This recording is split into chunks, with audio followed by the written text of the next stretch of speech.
I'm sitting with Sanwal. How do I say your name? Dilshad? Dilshad, yes. Yes, Sanwal Dilshad. He is graduating from CSUN this May with a doctorate in physical therapy. Congratulations. Thank you so much. That's a major accomplishment. And I wanted to ask you about your journey to CSUN. How did that start? Let's start back at the beginning, elementary school, when you were a little kid. So I grew up in Joshua Tree. It was a small town. I was the first in my family that was born in the U.S. My parents came here from Pakistan. Joshua Tree was a small town, just one high school, not a lot of opportunity there. And I remember college seemed to be the only way out for us. I didn't think of anything else besides college or a higher education that could help my family out the situation that they were in. Were you the only South Asian in the town?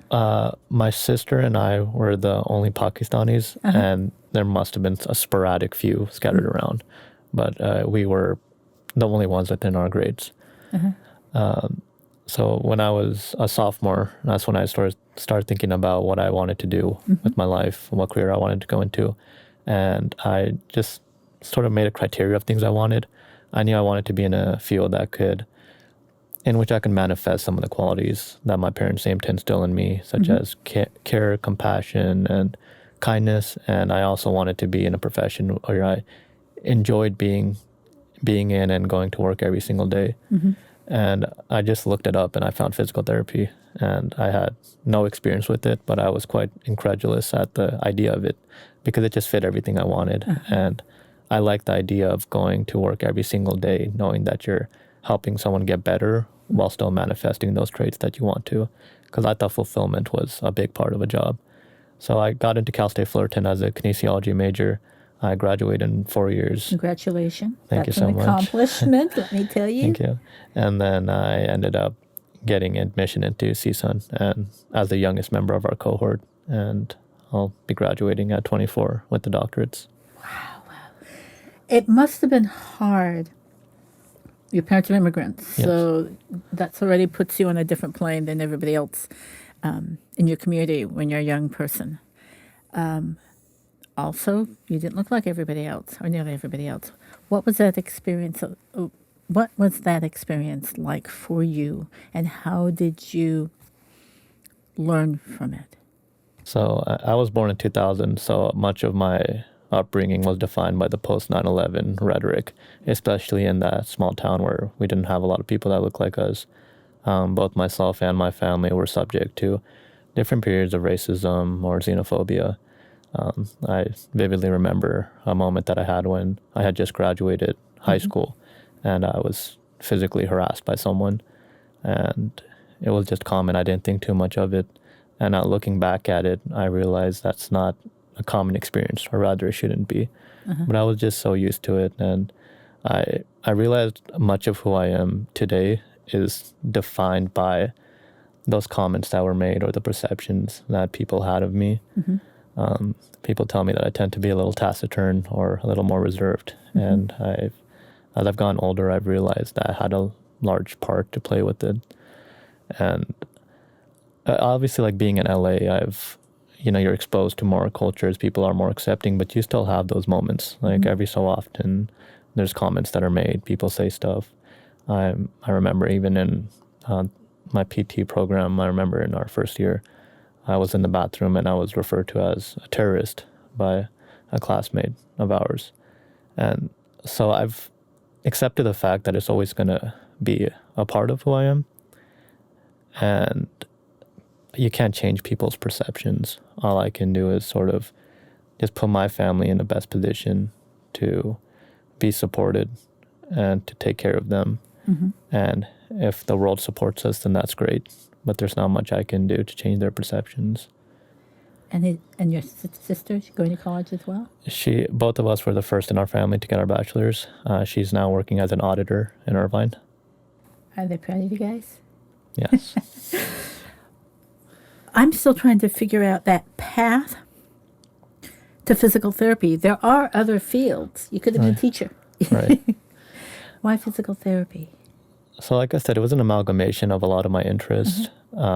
obviously, when people say what you want to go into healthcare for, they say I want to help people. So obviously, helping people was a big component of it. But then I also grew up playing sports. I was always fascinated with anatomy and physiology. And when I look at the day-to-day of what a physical therapist does, the knowledge that they require and how you apply that knowledge on a day-to-day basis, it still fascinates me. And I've been on this journey for over 7 years. And I just love the idea of a patient coming in and treating them like a puzzle and taking them into account, and not just looking at the muscles and the bones, but looking at their entire sort of life and worldview into account, and tailoring a treatment, taking all that stuff into account. It's always been fascinating to me, and I still have that passion for the anatomy, the physiology, and just, I guess, the meat and bones, literally, of the profession. What has your experience been like at CSUN? You got here.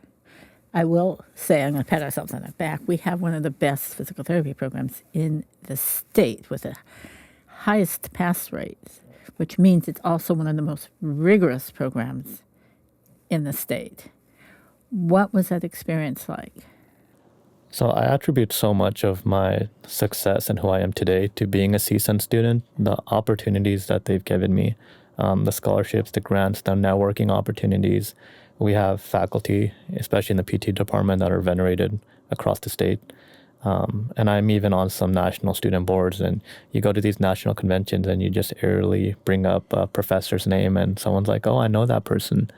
And I know that's not a privilege a lot of people have. Yeah. CSUN has been so supportive of me, not just within the PT program, but also outside, like the club organizations. Like I'm a part of the LSA and the MSA, and they've all been very supportive.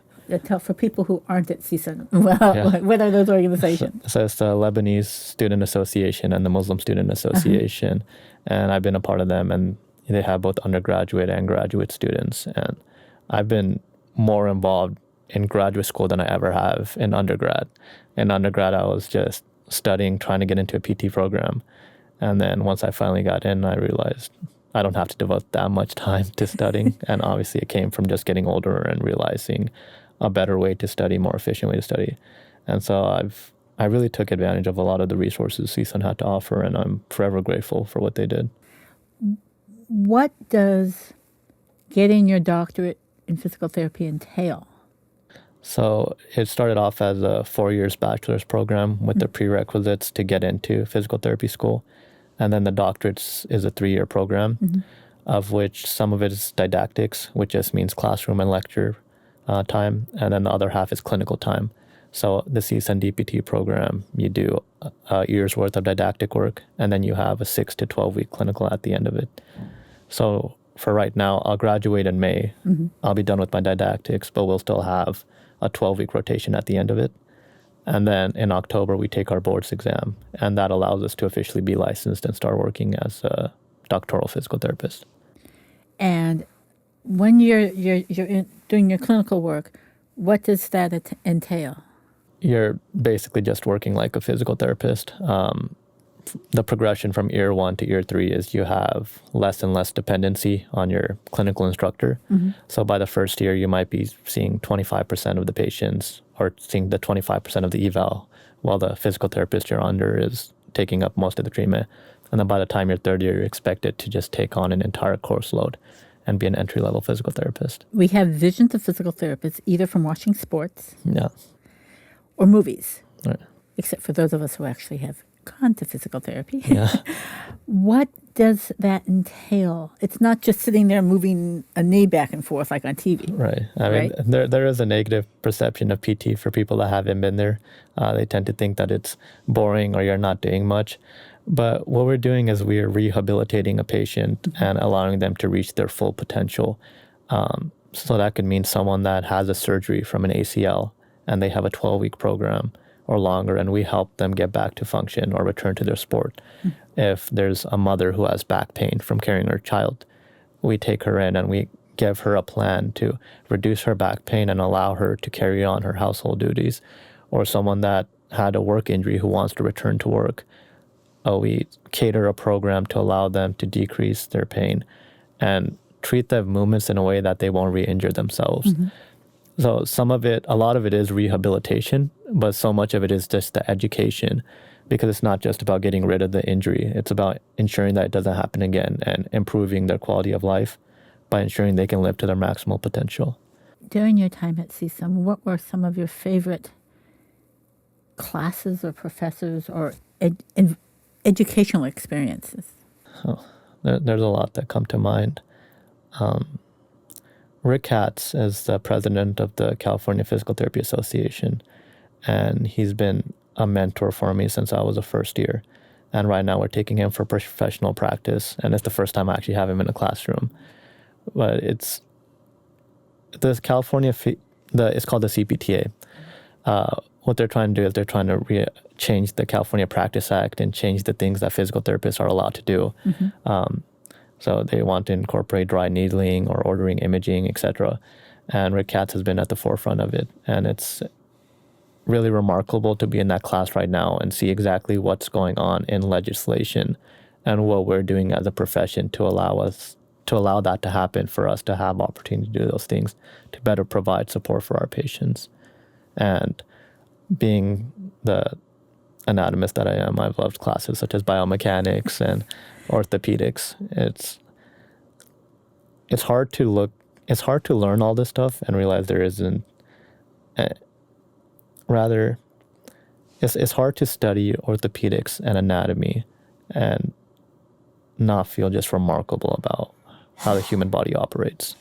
It's incredible. The more you learn, the more complex it gets, the more you have to study. But then the more you appreciate just the human body and the human condition.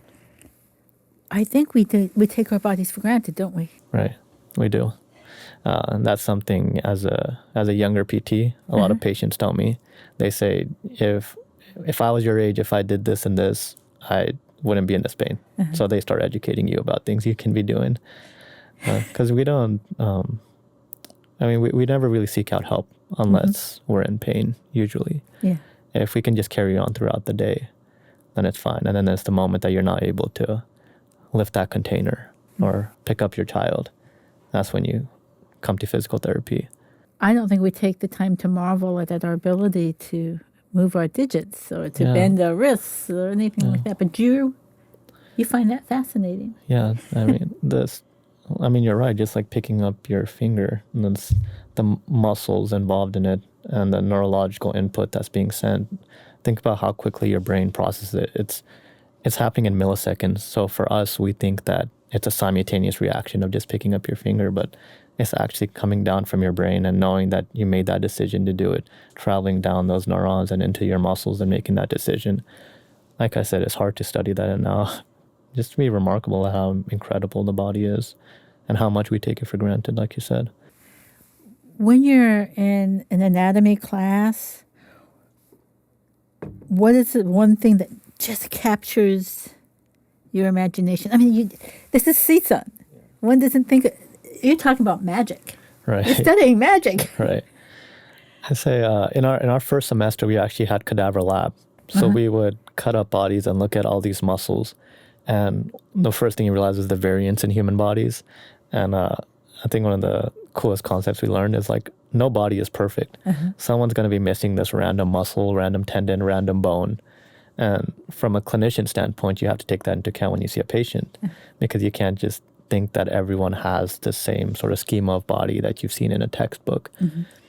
But then more than that, just looking at every muscle in the body and seeing how everything has a purpose. There's over 600 muscles in the body, 206 bones. And from the outside looking in, you can think, well, there has to be one that doesn't really do much. And then you just realize the smallest muscle has the most remarkable action. And if it's not working, it can mess up how you walk or mess up how you're picking up a pen. That's always been fascinating to me. You've been working with patients for a while, a little bit. You're increasing your work with patients. What's that like? It never gets old. I think when you're in a classroom and you're studying and, you have a bunch of exams coming up and you're maybe up for a while at night and you're wondering, why am I doing this? Treating a patient, even one, reminds you why you're doing it. And I always told myself, I'll do this profession as long as I enjoy working with the patients.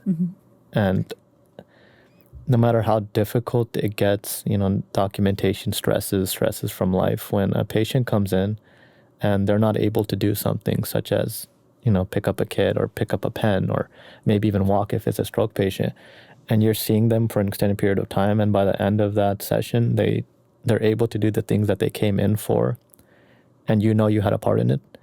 I mean, that's why you do it. Mm-hmm. So that's why when I started off mentioning why I chose physical therapy, it wasn't due to my passion and love for anatomy that came first. It was this venue to manifest those traits and to make the world a better place. Uh-huh. Because that knowledge and that passion only gets you so far. If you don't feel fulfilled, you're not going to do it for long. So what keeps me going, no matter what the stresses in life are, is the impact that I have on my patients.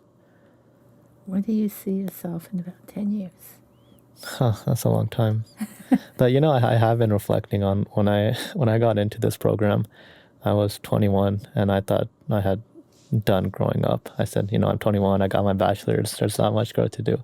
And I'm 24, and earlier this winter I was just reflecting back on it and realized, man, 3 years is a long time. Like, there's a lot of maturity that I had to learn and lessons that I had to learn. So in 10 years, most importantly, I hope that I bought a house for my family. I hope that we're in a stable place. I hope my dad's not working anymore. I hope my parents can rest. As far as my career goes, I hope to be coming back to a CSU, maybe even Northridge, and in some capacity and teach, because I've always been passionate about teaching as well. Having an own business or an own clinic is obviously a big goal of any physical therapist. Yeah. And more than anything, I always want to be in a position where I'm so financially secure that I can spend some time serving my community in whatever capacity, whether it's providing pro bono services in physical therapy or just volunteering. And that's all I can think about because, like I said, 10 years is a long time.